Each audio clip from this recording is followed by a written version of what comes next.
सांब सदाशिव श्री स्वामी समर्थ. महाशिवरात्रीपूर्वी गाईला फक्त ही 10 रुपयांची एक गोष्ट खायला घाला.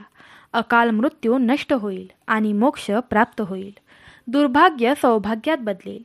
घरामध्ये शुभ घटना घडू लागतील. महाशिवरात्रीपूर्वीच तुझी सर्वात मोठी इच्छा पूर्ण नाही झाली तर बघ. जर कुणाचे लग्न जमत नसेल तर लग्न जमेल.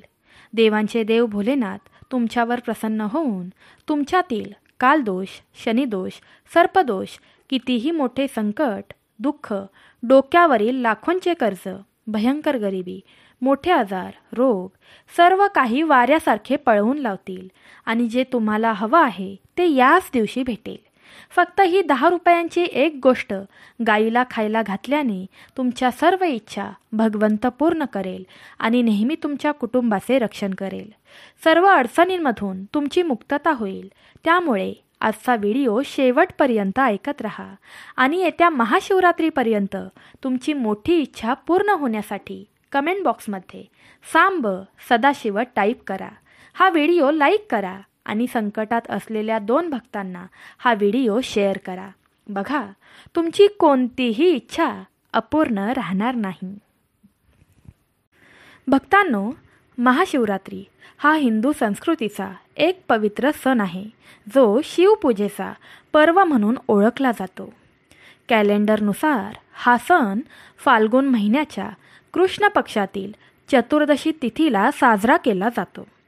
कॅलेंडरनुसार 2025 मधील महाशिवरात्री बुधवार 26 फेब्रुवारी 2025 रोजी साजरी केली जाईल. कोणत्याही तारखेच्या पुष्टीकरणाबाबत वेगवेगळ्या प्रदेशांमध्ये कॅलेंडरमध्ये फरक असू शकतो, परंतु सामान्यतः शिवरात्री या दिवशी साजरी केली जाते. या दिवशी पहाटेपासून रात्री उशिरापर्यंत मंदिरांमध्ये भाविकांची मोठी गर्दी असते, जिथे भगवान शिवाचा रुद्र अभिषेक, रात्री जागरण, भजन, कीर्तन आणि विविध विधी केले जातात. या उत्सवात भगवान शिवाचे गुणगान करणे, शिवलिंगावर पाणी, दूध, दही, मध आणि बेलाच्या पानांनी अभिषेक करणे आणि ओम नमः शिवाय या मंत्राचा सामूहिक जप करणे हे विशेष महत्त्वाचे मानले जाते. सामान्य लोकांमध्ये शिवाबद्दल व्यापक आदर आणि श्रद्धेचे कारण म्हणजे यांची लोकधार्मिकता. कुठेतरी शिवाचे रूप ओगदानी आहे, तर कुठेतरी त्याचे वैश्विक नृत्य नटराजाच्या भव्य स्वरूपात दिसते. ते अत्यंत साधे हृदय आणि अतुलनीय वैभवाचे देवता आहेत, ज्यांचे रूप आध्यात्मिक चेतनेने सर्वात प्रगल्भ प्रतीक मानले जाते. महाशिवरात्री ही अशी रात्र आहे जेव्हा निसर्ग आणि परमात्मा एकत्र येतात आणि भक्तांना त्यांच्या साधना आणि भक्तीद्वारे शिवतत्वाची जाणीव करण्याचा सोपा मार्ग मिळतो. शिव स्वतः निराकार आहेत. शिवलिंगाच्या रूपात त्यांची पूजा संपूर्ण भारतात प्रचलित आहे. असे मानले जाते की शिवलिंगाची प्रतिष्ठा भगवान शिवाच्या अनंत आणि शाश्वत स्वरूपाचे प्रतीक आहे, ज्याला मर्यादेत बंदिस्त करता येत नाही. शैव धर्म आणि इतर हिंदू परंपरांमध्ये महाशिवरात्री साजरी करण्यामागे अनेक प्रसिद्ध कथा आहेत. पहिली श्रद्धा अशी आहे की या पवित्र रात्री भगवान शिव आणि माता पार्वतीचा विवाह झाला. सतीच्या त्यागानंतर शिवाने जगापासून अलिप्ततेचा मार्ग निवडला आणि कठोर तपश्चर्या केली. परंतु पार्वतीने जन्म घेतल्यानंतर कठोर तपश्चर्या केली आणि शिवाला पती म्हणून प्राप्त करण्याचा संकल्प केला. पार्वतीच्या निष्ठा आणि समर्पणाने प्रसन्न होऊन शिवाने तिला स्वीकारले आणि दोघांनी फाल्गुन कृष्ण चतुर्दशीच्या त्या अलौकिक रात्री लग्न केले. म्हणूनच महाशिवरात्रीला शिव आणि पार्वतीच्या महान मिलनाचा उत्सव असेही म्हटले जाते, जिथे निसर्ग, पार्वती आणि परमचेतना शिव यांचे पवित्र सामंजस्य म्हणून दिसून येते. आणखी एक लोकप्रिय कथा समुद्र मंथनाशी संबंधित आहे. देव आणि राक्षसांनी अमृत काढण्यासाठी क्षीरसागर मंथन केले, ज्यामध्ये अनेक मौल्यवान वस्तू सापडल्या. रत्नांसोबतच हलहल नावाचे एक भयानक विषही बाहेर पडले. हे विष इतके भयंकर होते की ते संपूर्ण विश्वाचा नाश करू शकले असते. मग भगवान शिवाने जगाचे रक्षण करण्यासाठी विष आपल्या गळ्यात धारण केले. परिणामी त्यांची मान निळी झाली आणि त्यांना नीलकांत म्हटले जाते. हे शिवाच्या परोपकार आणि उदार हृदयाचे प्रमाण मानले जाते. महाशिवरात्रीच्या पवित्र रात्री विष धारण करण्याचे हे दिव्य कृत्य साध्य झाले अशी आख्यायिका आहे. म्हणूनच या दिवशी शिवाची करुणा आणि त्यागाची आठवण करून शिवाने स्वतःला त्या स्तंभाच्या रूपात प्रकट केले, ज्याचे दुसरे टोक ब्रह्मा आणि विष्णू देखील पाहू शकत नव्हते. यावरून हे सिद्ध होते की शिव हा संपूर्ण विश्वाचा सर्वोच्च चेतना आहे, जो कोणत्याही एका रूपापुरता मर्यादित नाही. शिवलिंग हे या निराकार स्वरूपाचे सर्वात महत्त्वाचे प्रकटीकरण आहे. महाशिवरात्रीला ज्यांची पूजा विशेषतः केली जाते, या महान रात्री शिवतत्व त्यांच्या पूर्ण स्वरूपात प्रकट होते. म्हणूनच याला शिवाची महाशिवरात्री म्हणतात. अनेक भक्त व्रत, उपवास आणि रात्री जागरणाच्या स्वरूपात हा उत्सव साजरा करतात. पारंपरिकपणे महाशिवरात्रीच्या दिवशी सकाळी स्नान केल्यानंतर लोक स्वच्छ कपडे घालतात आणि संपूर्ण दिवस उपवास करतात. काही भक्त फळे किंवा दूध पितात, तर काही जण निर्जल उपवास देखील करतात. मंदिरांमध्ये शिवलिंगावर पंचामृताचा अभिषेक केला जातो, ज्यामध्ये दूध, दही, तूप, मध आणि साखर असते. त्याचप्रमाणे बिल्वपत्र, धतुरा, भांग, चंदन, अक्षता इत्यादी पूजा साहित्य म्हणून अर्पण केले जातात. असे म्हटले जाते की बिल्वपत्र भगवान शिव यांना खूप प्रिय आहे आणि त्यांच्या 3 पाकळ्या असलेल्या आकारामुळे त्यांचे विशेष महत्त्व आहे. याला एक खोल तात्विक आणि आध्यात्मिक बाजू देखील आहे. शिवाला नटराज म्हणून ओळखले जाते, जो सृष्टीच्या भयानक आणि सुंदर नृत्याचा स्वामी आहे. त्यांचे तांडव नृत्य विनाशाचे प्रतीक नाही, तर नूतनीकरण आणि पुनर्निर्मितीचा संदेश देते. शिवाचे आधारभूत रूप जुन्या आणि निरुपयोगी श्रद्धा, दोष, पापे आणि अडथळे दूर करून नवीन जीवनाचा मार्ग मोकळा करते. त्यांनी घातलेली लक्षणे, त्यांच्या विणलेल्या केसांमध्ये गंगा, कपाळावर अर्धा चंद्र, त्यांच्या गळ्यात साप आणि त्यांच्या शरीरावरची राख हे सर्व निसर्गाशी असलेल्या त्यांच्या सुसंवादावर प्रकाश टाकतात. जेव्हा आपण शिवलिंगाचा अभिषेक करतो, तेव्हा आपण एका अर्थाने पृथ्वी, पाणी, अग्नी, वायू आणि आकाश या पंचमहाभूतांबद्दल कृतज्ञता व्यक्त करतो. आणि शिव या सर्व घटकांच्या पलीकडे आहे, परंतु त्यांचा आधार देखील आहे हे जाणवते. ओम नमः शिवाय मंत्राला पंचाक्षरी मंत्र म्हणतात, ज्यामध्ये या 5 घटकांचा समावेश आहे. या मंत्राचा जप केल्याने भक्ताची आंतरिक जाणीव जागृत होते, त्याला खोल आध्यात्मिक शांती मिळते. महाशिवरात्रीची रात्र ही या साधनेत रमण्याची सर्वोत्तम संधी आहे, कारण ही रात्र ऊर्जा आणि सूक्ष्म जगाच्या दृष्टिकोनातून अत्यंत फलदायी मानली जाते. पौराणिक कथांव्यतिरिक्त महाशिवरात्रीला मोठे सांस्कृतिक महत्त्व आहे. विशेषतः काशी विश्वनाथ, वाराणसी, सोमनाथ, गुजरात, श्रीशैलम, आंध्र प्रदेश, महाकालेश्वर, उज्जैन, त्र्यंबकेश्वर, महाराष्ट्र, रामेश्वरम, तामिळनाडू, काठमांडू, नेपाळ येथील पशुपतीनाथ या 12 ज्योतिमंदिराच्या पाराधनाच्या वेळी 4ही दिशांना हर हर महादेवाच्या जयघोषाचे प्रतिध्वनी ऐकू येतात, ज्यामुळे भक्ती आणि उत्साहाचे एक अनोखे वातावरण निर्माण होते. महिलांमध्ये या सणाला विशेष महत्त्व आहे. शिव आणि पार्वतीचे लग्न हे देव, निसर्ग, सत्य आणि शक्ती यांचे मिलन एकमेकांशिवाय अपूर्ण असल्याचे प्रतीक आहे आणि जीवनाच्या संतुलनाकडे निर्देश करते. अविवाहित मुली महाशिवरात्रीचे व्रत पाळतात, या इच्छेने की त्यांनाही या दिवशी शिव आणि पार्वतीची पूजा करण्याचा आशीर्वाद मिळावा. अशा प्रकारे कौटुंबिक आणि सामाजिक पातळीवरही हा सण प्रेम, त्याग आणि समर्पणाच्या भावनेवर भर देतो. तत्वज्ञान आणि अध्यात्माच्या दृष्टिकोनातून पाहिले तर शिवाचे रूप हे मानवाच्या आत लपलेल्या अनंत चेतनेचे प्रतिनिधित्व आहे. महाशिवरात्री हा आत्मचिंतन आणि ध्यानासाठी एक उत्तम काळ मानला जातो. योग्य आणि तंत्राचा सराव करणारे लोक या दिवशी रात्री विशेष ध्यान, प्राणायाम आणि जप करून आपली कुंडलिनी शक्ती जागृत करण्याचा प्रयत्न करतात. शिव ध्यानात मग्न राहिल्याने मनाची शुद्धता येते. क्रोध, लोभ आणि आसक्ती यासारख्या नकारात्मक प्रवृत्तींवर नियंत्रण येऊ लागते आणि जीवनात एक नवीन ऊर्जा येते. शिवाचा संबंध विनाशाशी आहे, परंतु त्याचा विनाश रचनात्मक आहे. तो जुन्या आणि निरुपयोगी रचनांचा नाश करतो आणि नवीन निर्मितीची खूण निर्माण करतो. समुद्र मंथनाची कथा हे दर्शवते की जीवनात जेव्हा अडचणी येतात तेव्हा आपण पळून जाण्याऐवजी त्यांचा सामना केला पाहिजे. शिवाप्रमाणे विष थुंकू नये किंवा गिळू नये, तर ते घशात धरून निष्प्रब्ध करावे. आजच्या आधुनिक युगात आपल्याला अनेक प्रकारचे मानसिक ताण, स्पर्धा, कौटुंबिक संघर्ष आणि सामाजिक आव्हानांचा सामना करावा लागतो. शिवाची किंवा त्यांच्या आदर्शांची उपासना आपल्याला शिकवते की आपण आपल्या समस्यांपुढे हार मानू नये, तर त्यावर मात करून स्वतःला आणि इतरांना त्यांच्या वाईट परिणामांपासून वाचवावे. या दृष्टिकोनातून महाशिवरात्री ही केवळ एक धार्मिक विधी नाही, तर मानसिक आणि आध्यात्मिक प्रेरणेचा स्रोत देखील आहे. भारताव्यतिरिक्त जगातील अनेक देशांमध्ये राहणारे हिंदू आणि भारतीय वंशाचे लोक देखील महाशिवरात्री पूर्ण भक्तीने साजरी करतात.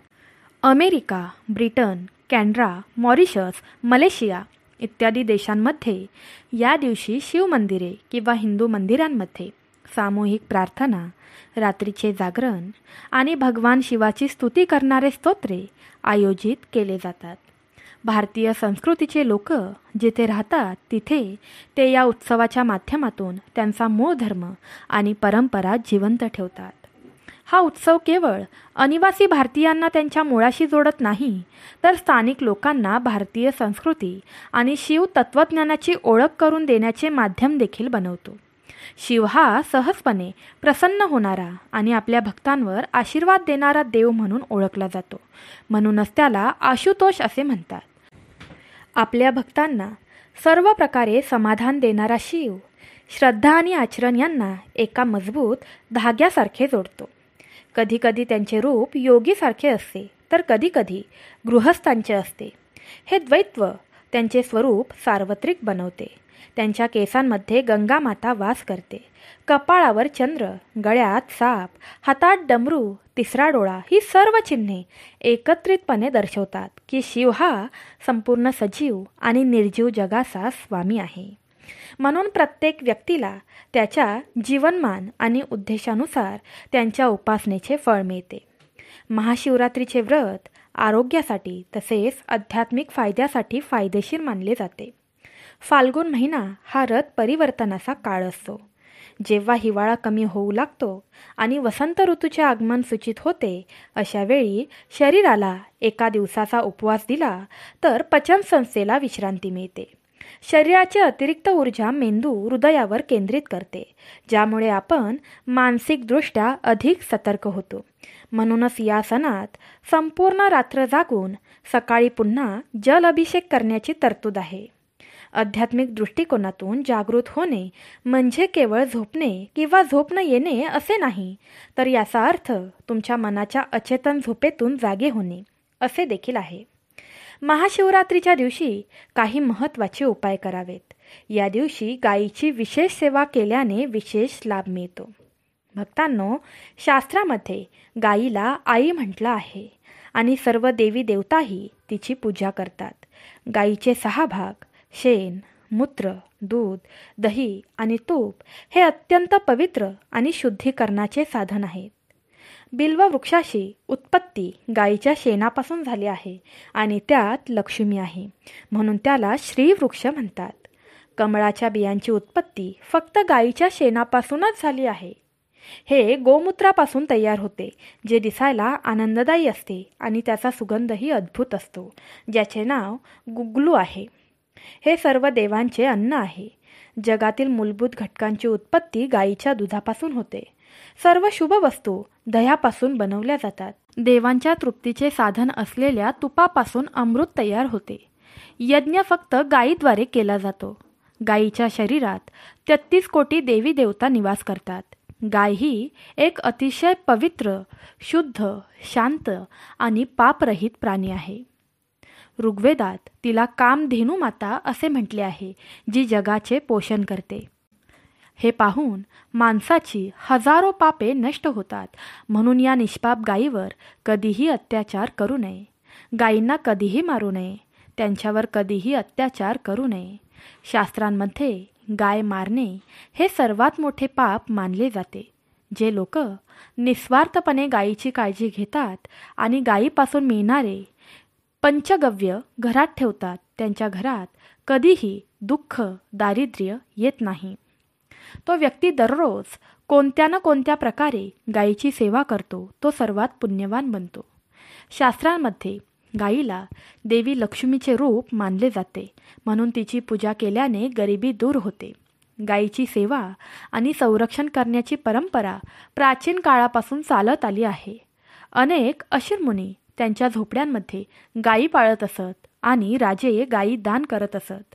गायींचे दान हे सर्वात मोठे दान असल्याचे म्हटले जाते. गाय दान केल्याने सर्व जन्मांची पापे नष्ट होतात आणि मनुष्याला मोक्ष मिळतो. गायीचे दर्शन घेणे खूप शुभ मानले जाते. कोणत्याही प्रवासाला निघताना जर गायीचे दर्शन मिळाले तर ती यात्रा आनंदाने पूर्ण होते, यात काही शंका नाही. जर कुंडलीत पितृदोष असेल तर इतर उपायांसोबतच दररोज गायीला एक चपाती आणि थोडे गवत खाऊ घालणे फायदेशीर ठरते आणि पितृदोषापासून आराम मिळतो.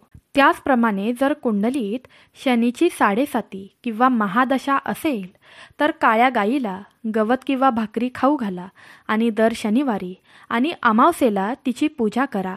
यामुळे शनिदोष कमी होतो. गोमूत्र म्हणजेच खूप उपयुक्त आहे. अंत्ययत्र पवित्र आणि आरोग्याच्या दृष्टिकोनातून ते फायदेशीर आहे.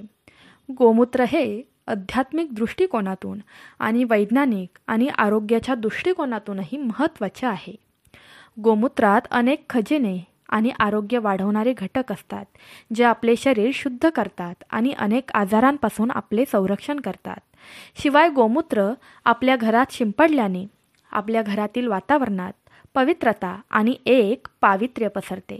म्हणून आपल्या शास्त्रांमध्ये दररोज गोमूत्र सेवन करण्याचे आणि शरीर निरोगी ठेवण्यासाठी घरात गोमूत्र शिंपडण्याचे सांगितले आहे.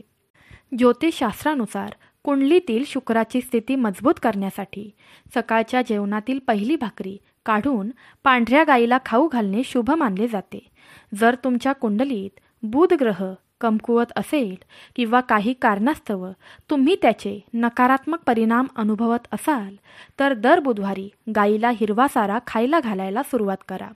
यामुळे बुधग्रहाचे नकारात्मक प्रभाव दूर होतील आणि तुमच्या सर्व समस्यांवर उपाय मिळेल. जर तुमच्या घरी गाय नसेल तर कोणत्याही मंदिराच्या ठिकाणी गायी बांधलेल्या असतात. तिथे गवताची एक पेंडी 10 रुपयांना भेटते. किमान ती 10 रुपयांची पेंडी तुम्ही खरेदी करा आणि गायीला खायला घाला. ज्यामुळे तुम्हाला तुमच्या आयुष्यात अनेक समस्या येत असतील तर त्या दूर होतील. लाल रंगाच्या गायीची तुम्ही सेवा करा. मंगळवारी गायीची पूजा करा आणि तिला अर्धा किलो किंवा पाव किलो गूळ आणि हरभरा खाऊ घाला. जीवनातील सर्व शुभ घटनांचा कारक ग्रह गुरुग्रह मानला जातो. अशा परिस्थितीत जर कोणत्याही व्यक्तीच्या आयुष्यात लग्न किंवा कोणतेही शुभ कार्य घडत नसेल तर अशा लोकांनी शांती राखण्यासाठी त्यांच्या कुंडलीत गुरुग्रहांचे स्थान मजबूत करावे. शेणाच्या गोळ्या घराच्या आतमध्ये पसरवल्या पाहिजेत. यामुळे घरातील नकारात्मक ऊर्जा नष्ट होते आणि सकारात्मक ऊर्जा वाढते. गायीच्या पापांसाठी धार्मिक प्रायचित्त म्हणून त्यांचा वापर केला पाहिजे. पंचगाव्ये बनवणारे सर्व घटक अत्यंत उपयोग आहेत. ते केवळ आरोग्यासाठी फायदेशीर नाहीत तर औषधी गुणधर्मांनीही परिपूर्ण आहेत. जर गाय तुमच्या दारात आली तर तिला भाकरी न देता जाऊ देऊ नका, अन्यथा तुम्हाला दुर्दैवाचा सामना करावा लागेल. कारण ज्या घरातून गाय काहीही न मिळवता परत जाते तिथून देवी लक्ष्मीही त्या घरातून निघून जाते. दररोज गायीसाठी भाकरी बनवून ती प्रेमाने गायीला खायला घाला. त्यामुळे गायीचे आशीर्वाद मिळतात आणि मनातील इच्छा पूर्ण होते. काही लोक गायीला शिळे अन्न किंवा उरलेले अन्न खाऊ घालतात. हे शास्त्रात पाप मानले जाते. तुम्ही इतर कोणत्याही प्राण्याला खायला घालू शकता, परंतु उरलेले अन्न कधीही गायीला खायला घालू नका. भुकेमुळे गाय अन्न स्वीकारते, परंतु असे शिळे अन्न गायीला खाऊ घालणाऱ्या व्यक्तीकडून पाप घडते. गाय हा शाकाहारी आणि पवित्र प्राणी आहे, म्हणून गायीच्या अन्नात मांस, अंडी इत्यादी कधीही घालू नये. हे करणे मोठे पाप आहे. जर तुमच्या कुंडलीत चंद्रदोष असेल आणि त्यामुळे तुम्हाला सतत समस्या येत असतील तर भाकरीवर पांढरे लोणी, मीठ आणि तूप लावा आणि ते गायीला खाऊ घाला. जर शनिदोष असेल तर पिठात काळे तीळ घालून चपाती बनवा आणि ती गायीला खाऊ घाला. यामुळे गरिबी दूर होते. गायीच्या पाठीवर एक उंच कुबड आहे. त्या कुबड्यात सूर्यकेतू नाडी आहे. जेव्हा जेव्हा गायीला तुमच्या दारात आणले जाईल तेव्हा एकदा या कुबड्याला स्पर्श करा. गायीच्या शेपटीला धरून ठेवल्याने आपल्या जीवनातील सर्व आजारांपासून आपण मुक्तता मिळवू शकतो.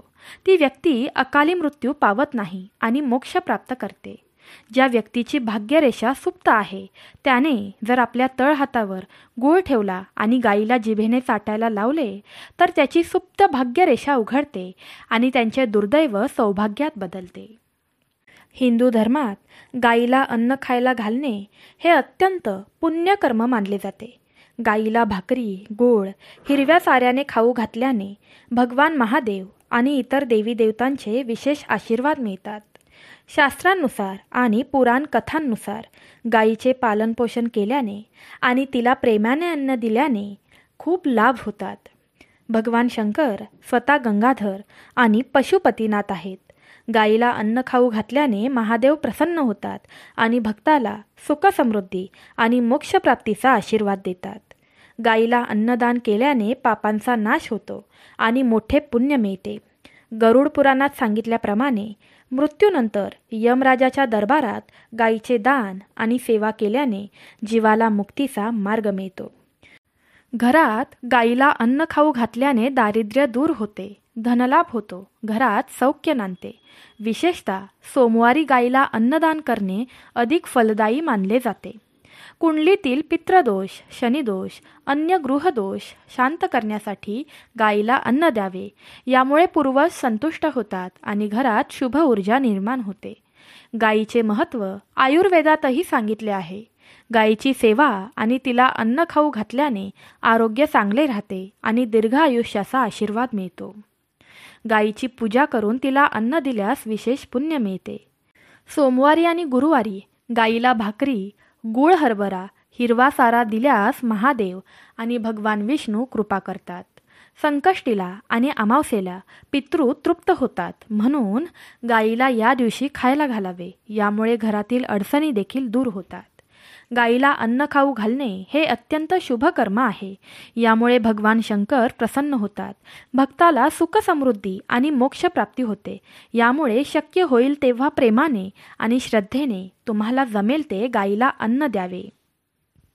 भक्तांनो, कसा वाटला आजचा व्हिडिओ नक्की आम्हाला कमेंट करून सांगा.